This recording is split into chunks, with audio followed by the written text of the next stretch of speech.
ഈ ഇപ്പം നമ്മൾ പൊതുവെ കാണുന്നത് ഈ സ്റ്റെൻറ്റിൻ്റെ കാര്യത്തിൽ സ്റ്റെൻറ്റ് ഇങ്ങനെ ഒന്നല്ല രണ്ടല്ല ഇങ്ങനെ ഇട്ടുകൊണ്ടിരിക്കുന്ന ഒരു സിറ്റുവേഷൻ കാണുന്നു. ഇതിപ്പം ആദ്യം ഈ ആൻജിയോഗ്രാം ചെയ്യുമ്പോൾ പറയും 3-4 ബ്ലോക്ക് ഉണ്ട്, 60% ഉണ്ട്, 50% ഉണ്ട്, 70 ഉണ്ട് എന്നൊക്കെ പറയും. അപ്പോൾ ഈ പറയുന്ന ശതമാനം ബ്ലോക്ക് ഉണ്ട് എന്ന് പറഞ്ഞാലും എന്തുകൊണ്ടാണ് ശരിക്കും ആ ഫർദർ സ്റ്റെൻറ്റ് ഇടലിൻ്റെ ഒരു ആവശ്യം വരുന്നത്? അത് ശരിക്കും പേഷ്യൻസ് ഒരു ഒരു സ്റ്റെൻറ്റ് ഇട്ടാൽ അപ്പോൾ ഒരു റിലീഫ് വരുന്നു, അത് കഴിഞ്ഞാൽ അല്ലെങ്കിൽ അപ്പോൾ ഒരു ലൈഫ് സേവിങ് വരുന്നു, പക്ഷെ വീണ്ടും അതേ പ്രക്രിയയിലേക്ക് തന്നെ വീണ്ടും പോകുന്നു. എന്താണ് ഈ പേഷ്യൻസ് ശരിക്കും മനസ്സിലാക്കേണ്ടത്? ടെന്റ് ഇടുമ്പം നമ്മൾ അവിടെ ഒന്ന് ഓപ്പൺ ചെയ്ത് കൊടുക്കുമ്പോൾ നമുക്കൊരു കുറച്ചൊരു റിലീഫ് കുറച്ച് നാളത്തേക്ക് കിട്ടും. പക്ഷേ ടെന്റ് ഇട്ട് കഴിഞ്ഞാൽ ഡെഫിനറ്റ്ലി അത് ഒരു വീണ്ടും ബ്ലോക്ക് വരാനുള്ള പോസിബിലിറ്റി ഉണ്ട്.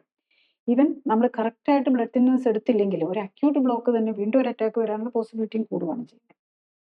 ശരിക്കും ഇതിനകത്ത് വേണ്ടത് എന്താണെന്ന് ചോദിച്ചാൽ സ്റ്റെന്റ് ഇട്ടാലും ഇട്ടില്ലെങ്കിലും ലൈഫ് സ്റ്റൈൽ കറക്ഷൻ വേണം. പക്ഷെ പലപ്പോഴും നമ്മൾ ലൈഫ് സ്റ്റൈൽ കറക്ഷൻ എന്ന് പറയുമ്പം ആർക്കും അറിയില്ല എന്താണ് ശരിക്കുമുള്ള ലൈഫ് സ്റ്റൈൽ കറക്ഷൻ. എല്ലാവരും ഒരു ഡയറ്റീഷ്യനാണ് ബേസിക്കലി ഫുഡിന്റെ കാര്യം നോക്കും, എക്സസൈസ് പോയി ജിമ്മിൽ പോകാനും അല്ലെ നടക്കാനും പറയും. അത് കവിഞ്ഞ് ഒരു ജനറലി ഇപ്പോൾ ഡോക്ടേഴ്സ് അങ്ങനെ ഒരു ലൈഫ് സ്റ്റൈൽ കറക്ഷൻ ചെയ്യുന്നില്ലല്ലോ. ഇപ്പം കാർഡിയോളജിസ്റ്റിനെ ആണല്ലോ എല്ലാ ഹാർട്ട് പേഷ്യൻസും ചെയ്യുന്നത്. അവിടെ കാർഡിയോളജിസ്റ്റ് സ്റ്റെന്റ് ഇടുക, അല്ലെങ്കിൽ മരുന്ന് കൊടുക്കുക, അല്ലെങ്കിൽ ബൈപ്പാസ് ചെയ്യുക. അപ്പം സർജൻ ആണെങ്കിൽ ബൈപ്പാസ് സർജറി ചെയ്യും, ഇന്റർവെൻഷൻ കാർഡിയോളജിസ്റ്റ് ആണെങ്കിൽ സ്റ്റെന്റ് ഇടും. അല്ല മരുന്ന് മാത്രം ചികിത്സിക്കുന്ന ഇപ്പം പല ടൈപ്പ് ഓഫ് കാർഡിയോളജിസ്റ്റ് ഉണ്ട്. മെഡിസിൻ മാത്രം കൊടുക്കുന്നതുണ്ട്, ഇന്റർവെൻഷൻ കാർഡിയോളജിസ്റ്റ് ഉണ്ട്, ബൈപ്പാസ് സർജൻ ഉണ്ട്. അപ്പം അവരവരുടെ ഫോക്കസ് മാത്രമേ ഉള്ളൂ. ലൈഫ് സ്റ്റൈൽ കറക്ഷൻ ചെയ്യാൻ കൂടി വന്നു കഴിഞ്ഞാൽ ഒരു ഡയറ്റീഷ്യൻ്റെ അടുത്ത് പോകുക എന്നുള്ളതാണ്. പക്ഷെ അതുകൊണ്ടാകുന്നില്ല. അതുകൊണ്ടാണല്ലോ ഇന്ന് പിന്നെയും ഈ ഹാർട്ട് അറ്റാക്ക് വരുന്നതും. ഒന്ന് സ്റ്റെന്റ് ഇടും, പിന്നെയും സ്റ്റെന്റ് ഇടും, പിന്നെ അല്ലെ ബൈപ്പാസിലേക്ക് പോകും, ബൈപ്പാസ് കഴിഞ്ഞിട്ട് വീണ്ടും ബൈപ്പാസ് പറയുന്ന പേഷ്യന്റിനെ ഞാൻ കാണാറുണ്ട്. അപ്പം നമ്മുടെ ലൈഫ് സ്റ്റൈൽ കറക്ഷൻ കറക്റ്റ് ആകാതെ വരുന്നതുകൊണ്ടാണ്.